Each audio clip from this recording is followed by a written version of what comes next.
I want to take the next few minutes just to talk briefly a little bit about addiction and crack cocaine. We're going to go over what crack cocaine is, some of the effects it has on users, and how that relates to addictive patterns. So we'll begin by just describing what crack cocaine is. Crack cocaine begins as cocaine powder that is then combined with common household products and heated and cooked. And through that process, it forms crystalline chunks. These are solid chunks. And because of the sound that it makes as that process is happening of cooking the powder, mixing them with these household products, it often cracks apart and makes this noise. So it's part of the reason why it gets the name that it does. So cocaine powder mixed with common household products, cooked together to create solid chunks, crystalline form. And then this result, this solid chunk, is placed in a pipe and ignited, and the vapors are inhaled directly into the lungs. It is essentially smoked. The inhaled vapors produce an almost immediate whole body euphoria. You just feel from head to toe, it has been described as a whole body orgasm. So almost immediate high, whole body euphoria. It creates increased energy. It has a profound effect upon the body. The problem comes that when that high then comes to an end, when the chemical then is processed and removed from the body, what has typically been called the crash follows. And at this point, the person goes from whole body euphoria to deep feelings of depression, anxiety, paranoia, and fatigue. And of course, a strong desire then is built up to reacquire that sense of whole body euphoria and reacquire the drug in order to produce that feeling and to get rid of the feelings of anxiety, paranoia, and fatigue. So this pattern obviously builds on itself, which is why we talk about addiction here, that the addiction builds not only physically and chemically, that the body needs the material, but the person psychologically wants that feeling of whole body euphoria and wants to get rid of the feelings of anxiety, paranoia, and fatigue and depression. So there is this psychological as well as physiological need created for the substance. Therefore, it is highly addictive. When we talk about levels of use and how much is ingested, it creates different effects. So low levels of crack produced an increased heart rate, increased temperature, and increased energy, and decreased appetite. So not as hungry, increased heart rate, temperature, and energy. It also produces, along with this, constipation, insomnia, impotence, and weight loss.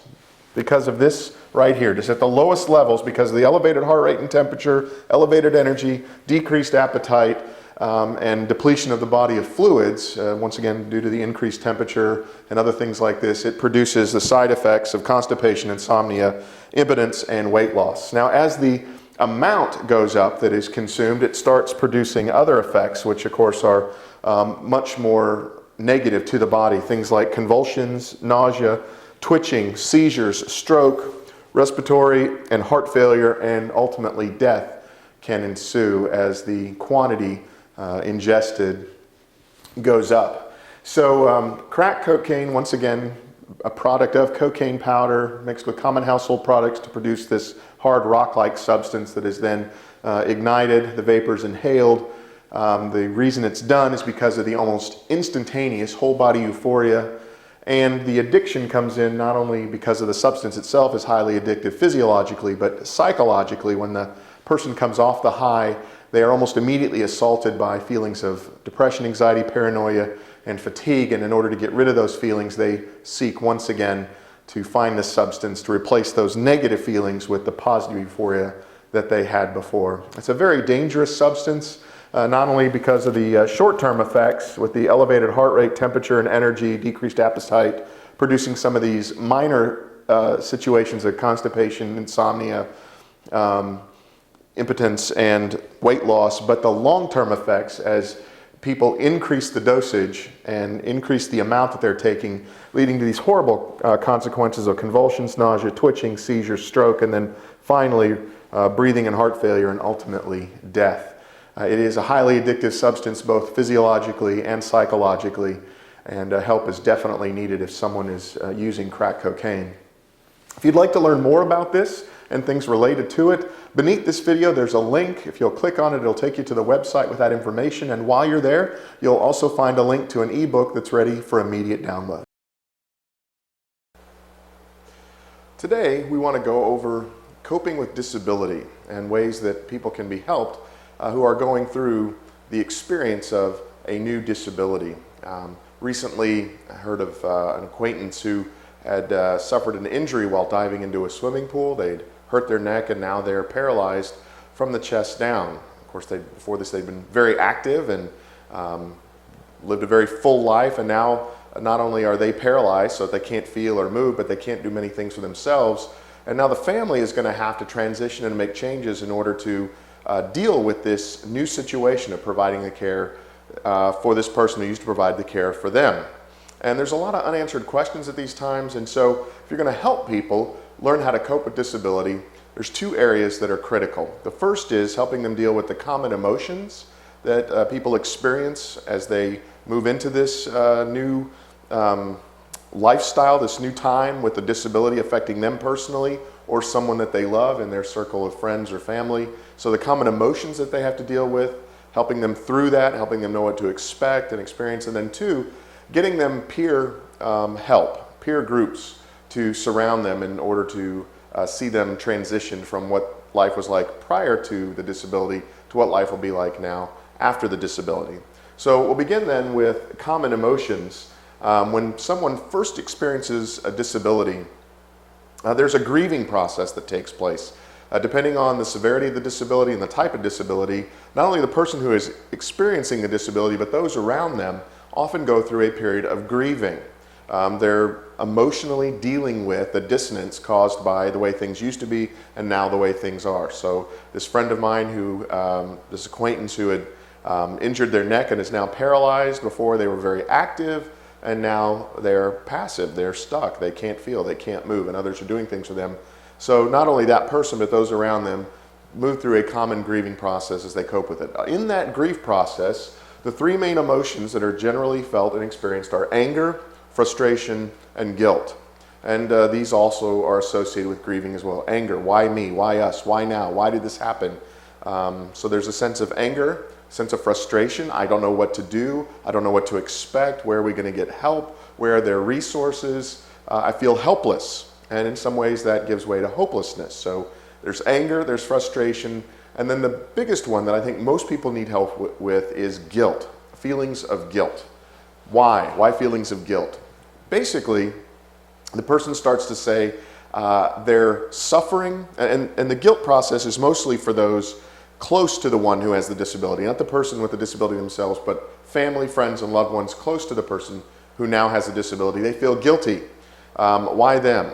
Maybe it should have happened to me instead of them. And then along with that, if they're suffering, they start thinking this way: I want to end their suffering. And one of the best ways to end their suffering is, I wish they just would die. I wish they would just go on, and it would have been better for them instead of having the injury and the disability if the injury had just killed them. If they just died, they wouldn't be suffering, we wouldn't be in this situation. And because they feel sorry for the one who has the disability, and perhaps they're feeling sorry for themselves, and now they're in a new difficult situation, and they want relief all the way around, wishing that the person had died instead of being left with the disability causes a great deal of guilt. I'm wishing this person were dead. And even though there may be good motives behind it, I want to end their suffering, the fact that they think this at all often induces guilt feelings. The second form of guilt that comes in is associated with perhaps this person who has the disability will now need permanent long-term care in a facility. And ordinarily this really bothers people to say, I've got to give this loved one into the hands and care of this facility for long-term care, and I should be the one providing the care, but I don't know how I can do that. I don't have the time, I don't have the resources, and they feel guilty for having to commit someone to a long-term care facility. And so it's very important to help them deal with the anger, with the frustration, and especially with the guilt that they will experience as they go through this process of dealing with the new disability. In order to help people with this, it's not only important to inform them, this is what you can expect and here's how we can help you through those emotional experiences, but to get them concrete help, and this is where number two, peer groups come in and are so critical. Now, professionals need to set the agenda and push things forward in terms of Here's the best way to help this person. The professionals need to do that, but in terms of actually walking through the process and providing the best care possible, peer groups have been found to be invaluable. So you get someone or someone's, a group, a peer group, who has already experienced this to then come alongside those who are new to it and walk them through it. And here's what a peer group can help provide. One, education. They can say, look, I know where you are, I've been where you are, not knowing anything, utterly clueless, helpless, hopeless, frustrated, angry, all that stuff. Don't worry. Here's the information you need about this disability, how we can cope, how we can deal with it. So their first function then is just to provide basic information. Two, they provide support. I know how you feel, and I can actually say that because I've been through it. I was where you are now, and I want to help you. And they can put an arm around them and support them. So care, comfort, and support are huge along with the education. And then having a peer group around them helps prevent social isolation, because basically when people go through this, maybe they're embarrassed, maybe they're frustrated, they don't know what to do, and they tend to pull in and isolate, and this is very harmful in the long term to the one who has a disability and to those around them, to be isolated and cut off from outside help and support. So having a peer group established helps prevent the social isolation. And then they can help provide information on resources. They can say, look, this is what we're using. Here's the organization we're going with. Here's the help or the program or whatever that has seen us and done us the most good. So here's the information for you so you can do that. There's a great deal of relief. I have some friends who have a baby with Down syndrome. It's a difficulty, but when they got plugged into a network, plugged into a peer group, all of this started to flow. They got the support from other parents who have Down syndrome babies. They got educated about it. They're not isolated. They spend time with these people. They've been told about resources to help with rehabilitation and various forms of therapy and things like this to help train and teach and assist not only the parents but the baby. And then they get coping strategies. Look, at different milestones, you're going to experience this or feel this or maybe go through that. Here's how to cope with that. Here's how to help. And then finally, they can help say, look, your role is now being redefined. You used to think your role was this, but now it's this. And I understand what that feels like, from being the one cared for to the one providing the care. And the difficulty with it. Well, let me help you through that difficulty of transition to your new role in helping the person with the disability. So essentially two things then in helping people come to terms with a new disability and cope with it. One, common emotions, educate them about this, that they're going through a grieving process. And two, get them plugged into a peer group that can meet and supply all of these much needed things. So this has been just a basic overview then of the two primary things that are helpful in people dealing and coping with disabilities. If you'd like to learn more about this or related matters, underneath this video you'll see a link. If you'll click on that link, it'll take you to the website that has that information. And while you're at that website, you'll also find a link to an ebook that's ready for immediate download.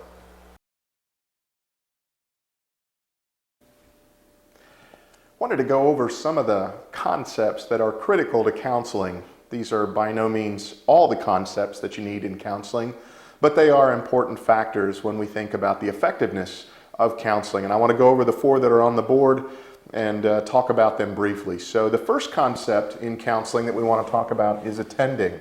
Attending refers to the counselor's verbal and nonverbal communication with the client. This basically is nodding of the head, a smile, subvocalizations, including words, please continue, things like this. Any sort of audible or visual communication to the client by the counselor that indicates that the counselor is attending to what the client is saying. This is very important because if the counselor gives no indication to the client of paying attention, then the client tends to lose hope that you don't really care, no one cares, this isn't doing me any good. And so it's important that one of the most important concepts for the counselor to communicate to the client is I am attending to your words, I am engaged in what you're saying, I'm interested, so that they might feel at ease, comfortable, and be drawn out to give further disclosure. So attending is a very critical and important concept in counseling. Once again, it's both visual, nodding of the head, smiles, and auditory, subvocalizations, that's interesting, words, continued, I understand, things like this. verbal and nonverbal communication that get the client to communicate further. The second concept we want to go over is immediacy. Immediacy. This concept refers to things that as the client is opening up and talking, something may be brought up in the conversation that the counselor needs to key in on immediately, right away, stop everything else and deal with that situation that's come up. And you've got to be listening and attending to know when those things come up and be able to recognize them so that when the issue is brought forward, you immediately stop everything else and deal with that issue. It's that critical. It's that important. There are some things that may seem tangential or insignificant to the client as they bring them up, but if the counselor keys in on that and says that is really critical, and even if it seems superfluous on the outside, on the perimeter of what the client's really trying to deal with, the counselor needs to immediately stop the client and deal and focus in on that particular issue. So immediacy, knowing what's important and being willing to stop the client where they are and deal solely with that particular issue of critical importance instead of putting it off till later. Immediacy. And then next we want to look at expertness. Expertness. In this counseling concept, what we're trying to say here is that the counselor needs to know what they are competent to deal with and what they're not competent to deal with. If they are competent to deal with something, they should say so and do it with confidence. They should not, however, pretend or act as if they can help someone out of sympathy or tenderness of heart when they really have no idea how to help the person. If it were to come to light by the client from the counselor that they really don't know what they're doing, this completely undermines the whole process and keeps the client from feeling any sort of confidence that they can get the help they need. So know what you know and also know what you don't know. And be willing to say, I don't know, but I will help find someone for you that can help you deal with that problem. I know you're tender-hearted, but to say, I really want to help this person, I don't know how to, but I'll act like I know how to, really just hurts them in the long run. Get them to someone who really knows how to help with that particular situation. That's the best thing you can do. So know what you know what you don't know. Don't pretend to know something you don't know in order to help someone. Be an expert in your field. Pass someone off to other experts in their field when something comes up. And then finally, evaluating. And this is one of the most important concepts for a counselor. You want to be helping people, but if you're not evaluating, you don't know whether you're providing help or not. And so you need to, from time to time, both by yourself and perhaps with the client as well, spend some time evaluating whether or not progress is being made, whether or not the help that is needed is being brought to bear. So basically, in this case, it is the counselor's appraisal of the counseling process. And then that may include feedback from the client. If it looks as if no progress is being made, then you may need to look elsewhere or even refer them on to someone else. But without that evaluation, neither one of you, the client nor the counselor, will know if you're really making forward progress. It can be slow progress, that's fine. But if no progress is being made, because the evaluation determines that, something else needs to be tried, you need to move on. So these are 4 critical counseling concepts that you need to know. There are obviously more concepts that are important in their own right related to counseling, but remember, attending both the visual and auditory clues that I am clued into what you're saying, I'm listening, I'm with you. Immediacy, stopping, breaking in when something critical comes up. Expertness, know what you know what you don't know. And then evaluating, which is taking time to appraise, is this really helpful or not? If you'd like to look at this and learn more or other concepts related to this, underneath this video there's a link. Click on it, it'll take you to a website with that information, and while you're there, you'll find another link to an ebook that's ready for immediate download.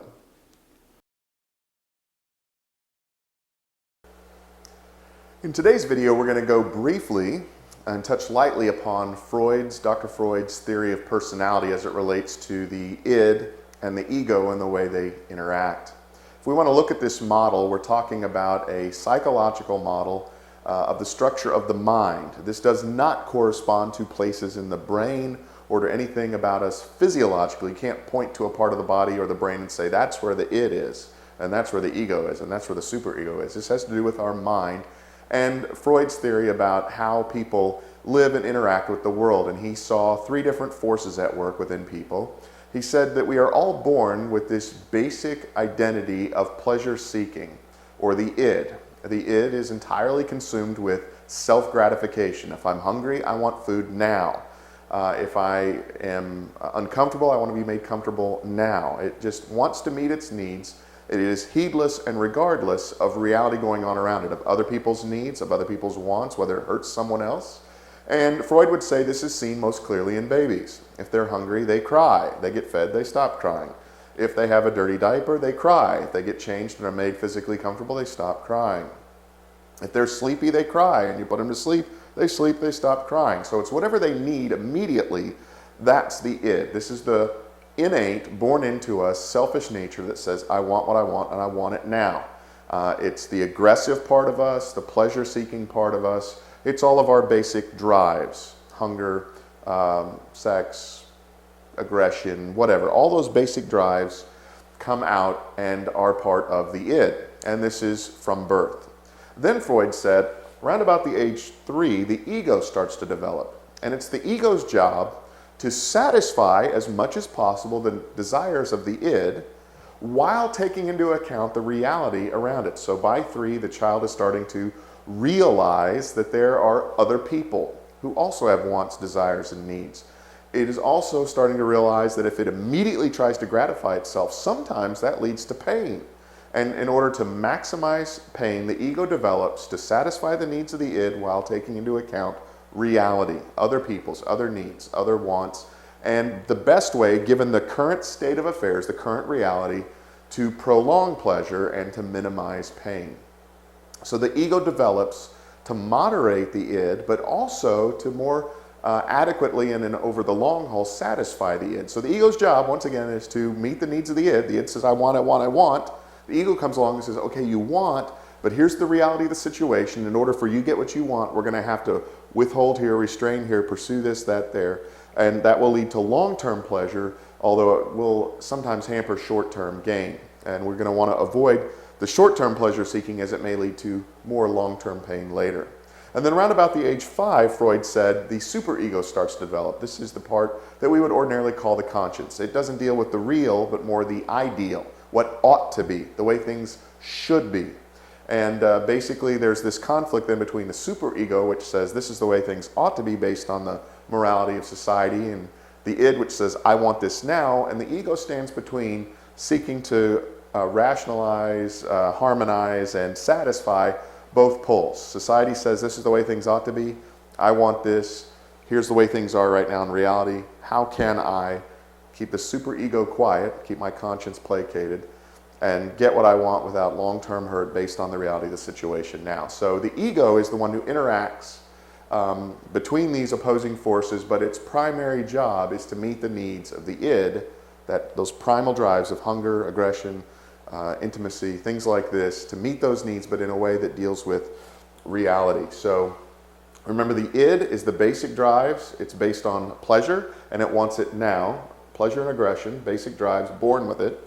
The ego is based on the reality principle. This is the way things are really happening right now. This is the current circumstance. How am I going to meet the current circumstance, satisfy the needs of the id, but not produce prolonged pain? So satisfies the id based on reality. The superego is the conscience and deals not with the real, but with the ideal, the way things ought to be as it is informed by the current culture and society. Born with the id, age 3, the ego starts to develop. Age 5, the superego starts to develop, unless there are hindrances to that development. This is Freud's theory, then, of the interaction of the id and the ego. If you'd like to learn more about this or related matters, underneath this video you'll see a link. If you'll click on that link, it'll take you to the website that has that information. While you're at that website, you'll also find a link to an ebook that's ready for immediate download.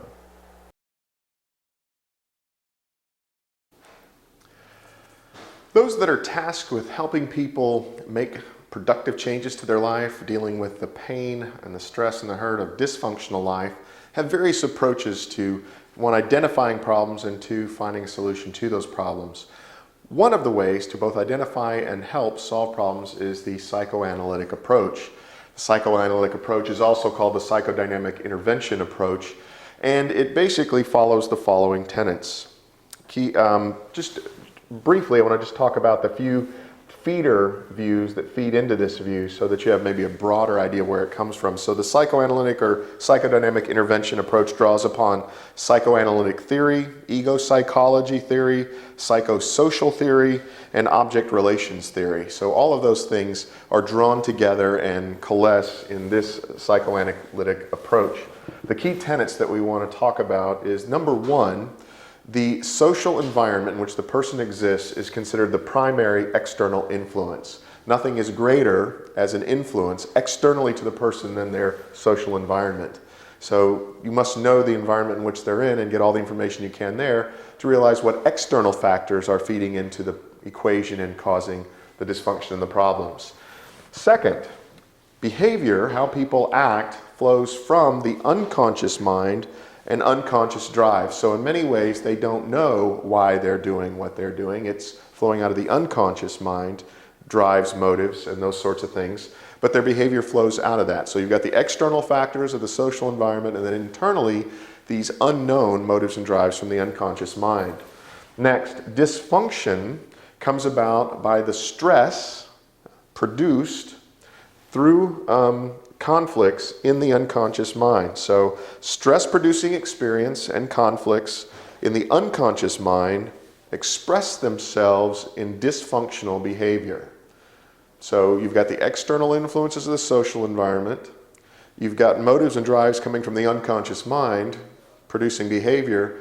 Dysfunctional behavior shows that there is stressful conditions, that there is conflict causing experiences in the unconscious mind then being acted out in dysfunctional behavior. Finally, if you're going to get resolution to this, what you have to do is draw out the unconscious mind into the conscious mind. What's going on with them in places they don't know subconsciously, drawing that out into the open, into the conscious mind. By doing that, you actually produce stress. The reason it's in the unconscious mind is because they don't want to deal with it. And in some ways, the stress and the conflict has pushed it there. You draw it out, and you use the energy created from the stress and the conflict as it comes into the conscious mind to help produce changes. So you would talk them through it and say, look, I know this is painful, I know this is hard, let's do something about it. Let's actually use that energy productively to bring about a good change in your behavior, changes in your thoughts, changes in your behavior, changes in your environment so that things start moving in a good direction. So the key factors to remember here again in the psychoanalytic approach is that the primary external influence is always the social environment. All of our behavior flows from motives and drives found in our unconscious mind. Dysfunctional behavior is produced by stress-producing experiences and conflict in the unconscious mind, and the way to help alleviate that or change that or bring about good is to take the things that are in the unconscious mind, bring them forth into the conscious mind. It's stress-producing to do that, but then you help them use that energy from that stress to redirect them and promote positive changes in their life and their behavior. If you'd like to learn more about this, you can click on the link underneath this video. That link will take you to a website with that information, and also on that website, you'll find there a link to an ebook that's ready for immediate download.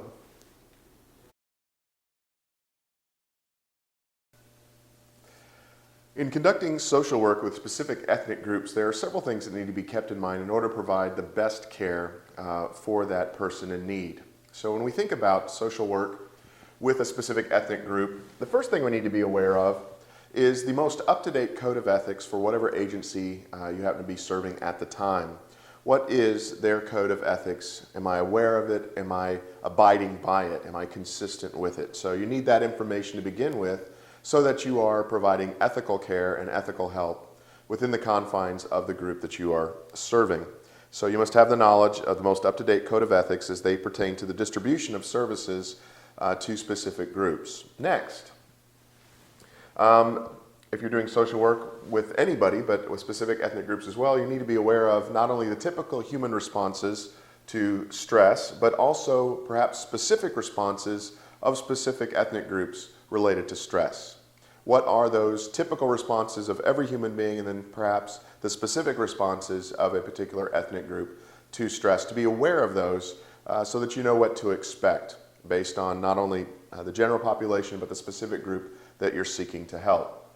Next, you need to be aware of the policies and services offered by your agencies. Whatever agency you're serving, what are its policies and related to providing help for this ethnic group? What are the services offered to this particular ethnic group? Need to be aware of everything that's at your disposal, not only within your agency, but in other agencies that may be connected to it, so that you know the whole range of things that are available. So being aware of and knowledgeable of the policies and the services offered is critical. So you've got generic background information, code of ethics, typical human responses and specific responses to that ethnic group, policies and services offered, and then you need to have personal awareness.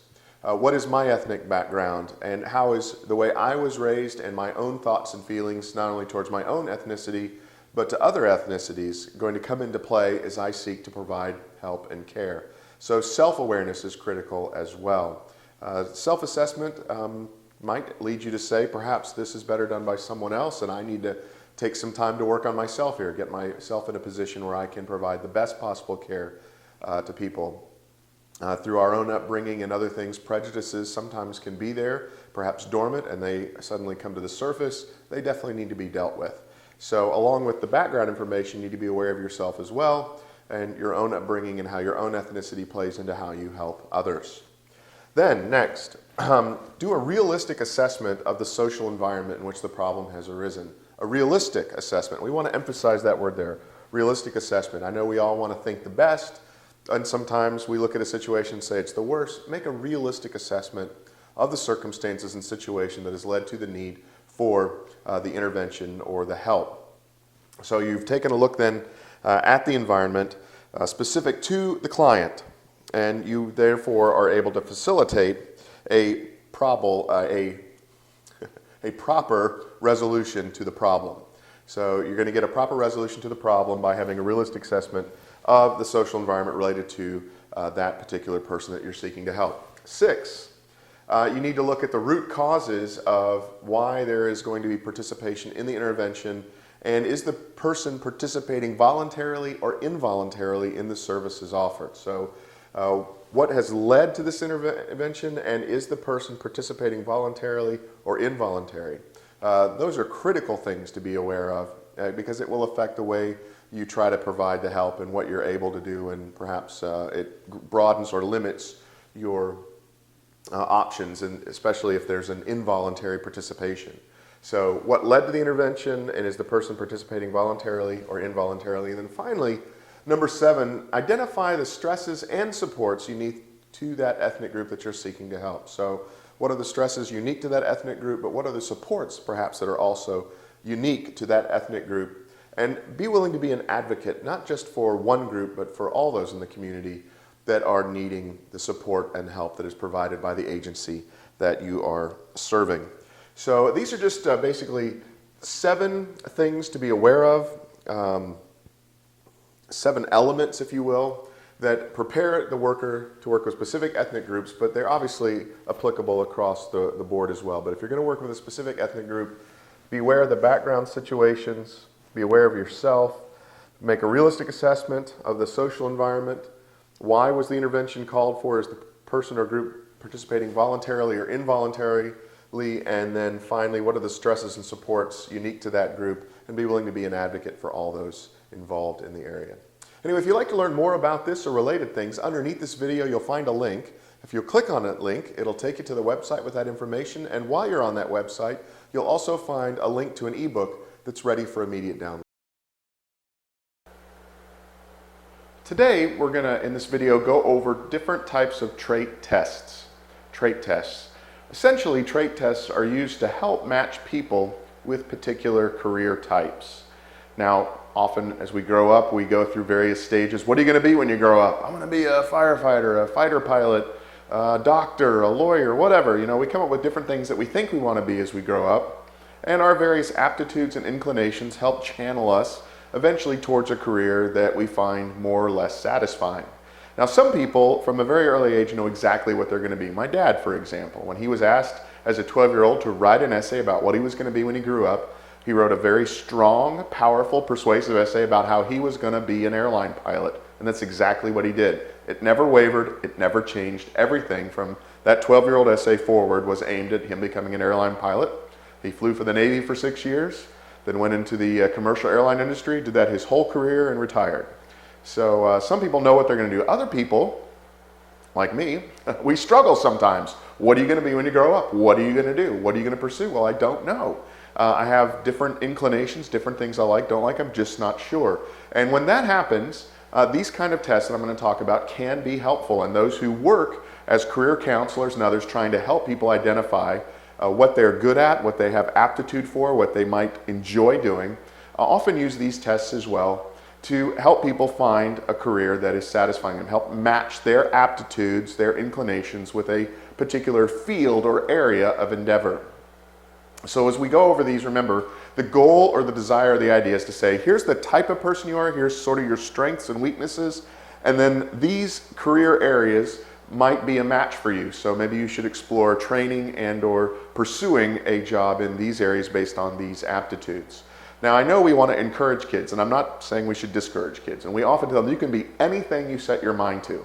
Well, I know we say that to encourage kids to try hard and not give up, but there actually are limits to what we're able to do. I remember as a high school student seeing the movie Top Gun, which I know dates me. Some of you weren't even born when Top Gun came out, but maybe you're familiar with it anyway. Tom Cruise, fighter pilot. I came screaming home from that movie going, Dad, Dad, Dad, I know what I'm going to be. He said, what are you going to be, son? I said, I'm going to be a fighter pilot. And he sat me down and he said, now, son, tell me again, are you colorblind? Yes, sir. Do you wear corrective lenses? Yes, sir. All right. That automatically rules out your career as a fighter pilot because you have to have proper color vision and you have to have good uncorrected eyesight. So even if I'd set my mind to becoming a fighter pilot, there was no way the military was going to take me given my limitations. And so these tests help identify strengths and weaknesses and can help channel someone towards a particular field of endeavor, a particular area, not a specific job, but at least an area where they would excel. So going over those briefly, we have the first one, the thematic apperception test. This was developed in the 1930s, and it was based on the idea of showing people pictures. And as they looked at these pictures, they were usually hand-drawn. They were then asked to tell a story about the picture. And they believed that the person looking at the picture would draw from their internal personality to make up the story and would reveal things about themselves, things that would tell you about their likes and dislikes, their fears and phobias, the things that they're good at and not good at, how they perceive the world and how they perceive themselves. Now what they found though is that as time progressed and these hand-drawn pictures from the 1930s that were standardized actually led people to come up with very dark and sinister stories, and so they started substituting them with photographs, and then when people looked at the photograph you got more normal stories. So times change, but the whole idea behind the test is by looking at the picture and the person coming up with their own story about what led up to what's happening now, how does it resolve and end itself, where did it take place. All of this helps reveal what the person is inside without them knowing that that's what they're doing. At least that's the theory behind the test. And a properly trained counselor who administers this test, and it's usually between 10 and 20 pictures that they show someone, although I think there's an official catalog of 30 or so pictures that they can draw on or draw from to collect their smaller sample. They then listen to what the person says and start picking up various themes and threads of what's true about this person's personality. How they view the world, what they like, what they don't like, what perhaps aptitudes they have or don't have. So the TAT, the thematic apperception test, is one way of getting that information. The Minnesota Viewpoint Test is also another diagnostic tool used by career counselors that try to come up with general aptitudes that people have and matching them then to career choices. If you say you like the following things, then these career choices would help match those things. And then finally, the Myers-Briggs Type Indicator. It's a test developed by a mother-daughter team, and they based it on Jungian types, and Jung kind of hypothesized that we've got types within personalities that are antithetical to each other. Some people are thinkers, some people are feelers, some people are extroverts, some people are introverts, and more or less it identifies what people are like in terms of their personality. For example, someone who's introverted, who is very internal, and not enjoying gregarious company, you don't want to make him head of your door-to-door sales force because he's not going to want to knock on doors and talk to people about the product. You want an extrovert who gets energy from being around people, who likes going door-to-door and initiating conversations, and it doesn't have to be a deep conversation, things like this. So by identifying extroverts versus introverts, and thinkers versus feelers, and the various ways these can be coordinated to one another helps career counselors say, this is the type of personality you are, these career choices might fit or benefit you. Perhaps you should pursue training and or applying for these type of jobs. So these are just some diagnostic tools used by counselors, and there are others, of course, to try to help a person discover who they are and help the counselor as well in guiding them to a career choice if they're not like my dad, who at 12 years old knew exactly what he was going to do for the rest of his life. So for the rest of us who aren't as certain, sometimes finding out more about ourselves through these types of tests can help us with general selection and career types. Extroverts are going to be good at sales and in public speaking and things like this. Introverts may be better librarians if they're extreme introverts.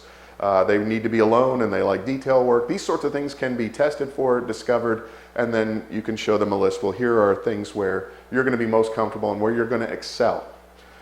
Basically, this has just been a real quick overview of this whole idea of trait testing for career choices. If you'd like to learn more about this or related matters, then underneath this video, you'll see a link. If you'll click on that link, it'll take you to the website that has that information.